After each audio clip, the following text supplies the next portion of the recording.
Vídeo rápido sobre Copasa, com código de negociação CSMG3 na Bolsa de Valores brasileira. Empresa essa que em todo o seu período ofereceu um retorno de 1.208% ao sócio contra um retorno de apenas 248% do Ibovespa, principal índice brasileiro. Trazendo isso para o mundo real, um aporte inicial de apenas R$1.000 na empresa se transformou hoje em mais de R$13.000, aplicando a metodologia das 3 chaves do sucesso que eu sempre trago para vocês em todos os vídeos. E num período mais curto, algo mais realista, nos últimos 5 anos, ainda assim, a empresa ofereceu um retorno de 54% aos sócios contra um retorno de apenas 33% do Ibovespa.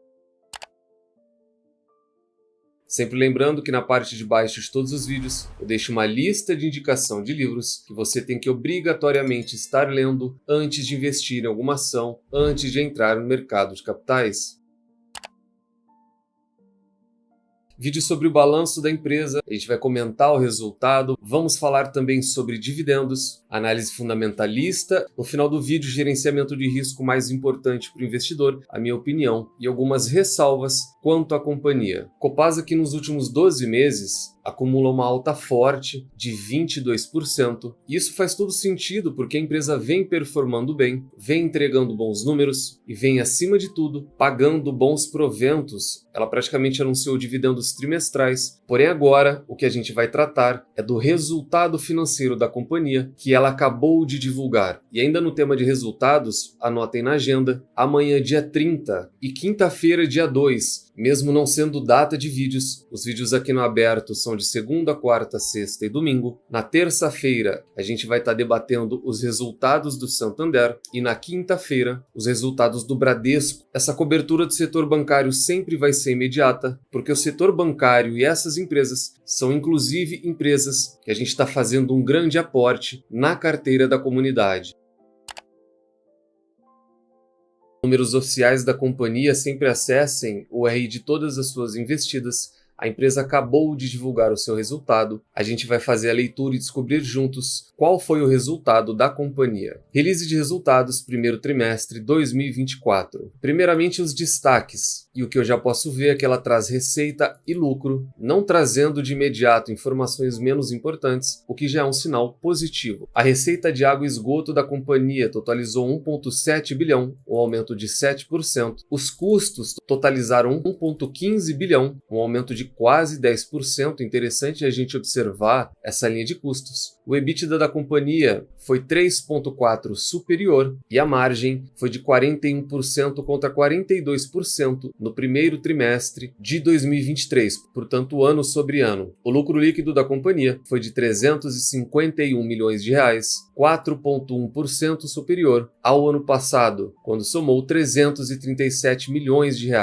Então o lucro líquido marginalmente crescendo, o que já é interessante. E um outro ponto interessante é sobre o payout. O payout da companhia em 2024 vai ser de 50% do lucro líquido ajustado. Então a gente consegue sim fazer uma prévia, fazer uma estimativa, uma vez que ela é uma empresa perene, ela cresce de maneira lenta, porém ela sempre cresce e vocês vão ver daqui a pouco na DRE. Então não é difícil para o investidor fazer um preditivo e calcular esse payout de 50%. Dividendos da companhia já totalizaram 172 milhões. E olha que interessante, em Assembleia Geral Extraordinária, realizada em 26/4 de 2024, portanto nessa sexta-feira, a Copasa também aprovou mais 300 milhões em forma de dividendos extraordinários. Todos esses dividendos, na realidade, eles já estavam no radar do investidor. A dívida líquida da companhia foi de 4 bilhões, uma relação de 1,5 vezes o seu EBITDA. O volume aumentou marginalmente, porém aumentou na parte de água e esgoto. Número de ligações também um acréscimo marginal, porém um acréscimo. E esgoto a mesma situação, também crescendo de maneira constante, como a Copasa sempre fez. A inadimplência da companhia vem caindo ano após ano. Um número muito interessante hoje vai baixar da casa de 3%. Abaixo de 3%, a gente já pode falar de algo em torno de excelência para o setor de utilities como um todo. Na parte de custos e despesas, que eu falei que a gente ia dar uma observada, aqueles que trazem maior impacto, somando administráveis e não administráveis, Por exemplo, a gente tem uma alta de telecomunicações,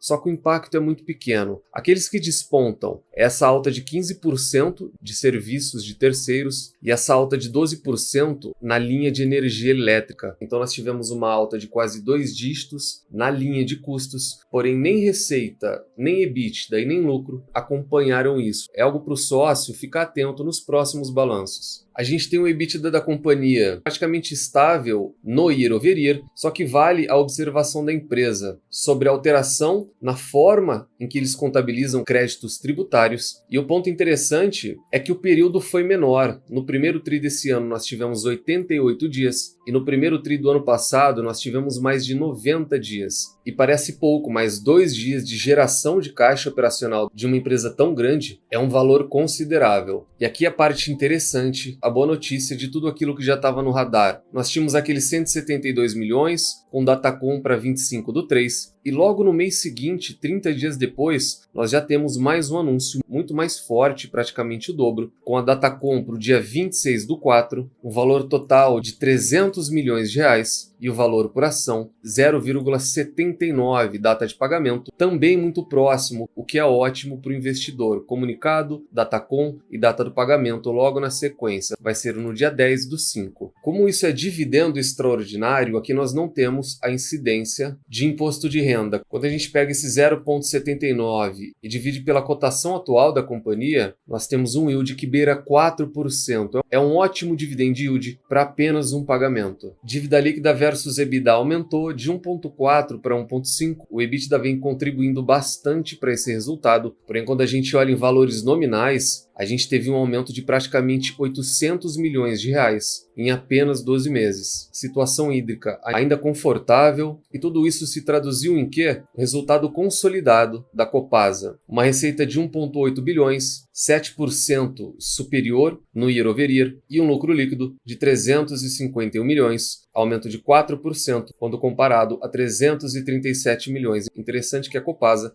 traz o LPA que eu particularmente gosto de acompanhar bastante.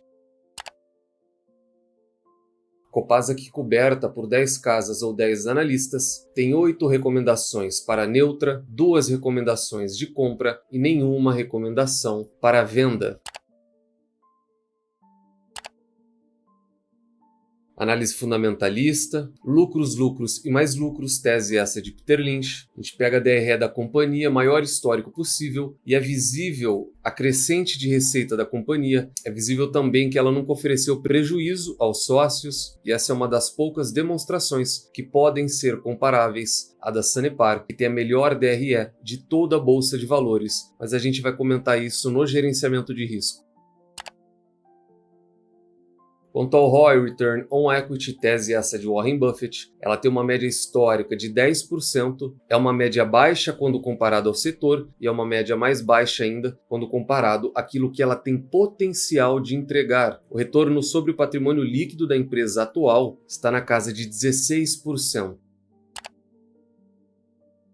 Dividend Yield, tese essa de Benjamin Graham e Luiz Barsi Filho, ela tem uma média histórica muito boa, acima do Banco do Brasil, acima de diversas outras empresas, porém vale ficar atento que esse é um resultado muito contaminado por esse período de 2020. Tanto 2020 como 2023, nós temos um cenário com muita distribuição extraordinária. Esse não é o recorrente da companhia. Quando a gente tira esses não recorrentes, a distribuição histórica da empresa sempre foi muito baixa, ficando sempre abaixo de 5%. Então esse não é um ponto negativo, na realidade ele é apenas um ponto de atenção para o investidor e para o sócio, para que ele não espere de maneira recorrente dividendos tão altos como esse. Preço sobre lucro, tese essa de Robert Shiller, de regressão à média. Ela tem uma média histórica negativa. Também vale levar em consideração o ano de 2015, que contaminou todo o resultado. Porém, quando o investidor faz um recorte dos últimos 5 anos, a companhia vem sendo negociada na casa de 7 ou 6 vezes o lucro da empresa.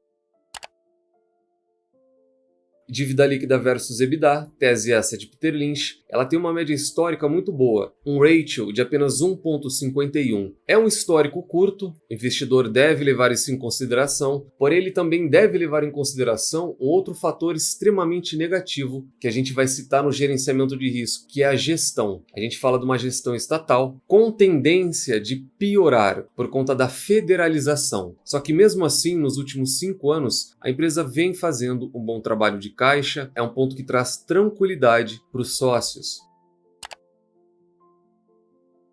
Preço teto, tese essa de Luiz Barsi Filho, ela tem uma alta flutuação na distribuição, muito por conta desses extraordinários do que a gente acabou de comentar. E nesse sentido, não adianta nem o investidor querer fazer a média dos últimos 5 anos ou tentar fazer um preditivo da companhia com base num preditivo também do resultado dela. É uma empresa muito difícil de se acompanhar dessa forma. Mas caso o investidor acredite que esse ano vai ser igual a 2023, ele pode pegar o último ano fiscal fechado, dividir isso por 6%, que é o mínimo aceitável pelo Barsi em forma de remuneração, nós teríamos um preço teto de R$ 48 para a companhia. E aqui fica fácil de observar o quão fora da cotação essa metodologia leva o investidor.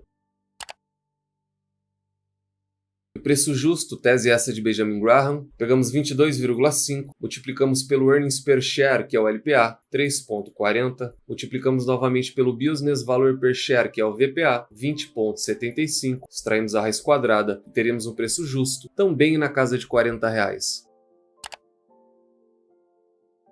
Gerenciamento de risco esse pessoal, individual e intransferível. Portanto, falamos da Copasa, uma empresa de utilities, uma empresa de saneamento, e ela obtém nota 3. Ela é considerada uma boa empresa. E como recentemente nós também comentamos esses dividendos da companhia e a gente também fez uma análise fundamentalista dela, nesse resultado financeiro eu não vou trazer pontos positivos, negativos, nem pontos de atenção. Eu vou trazer a minha opinião e a minha visão para a empresa no que diz respeito a movimentos.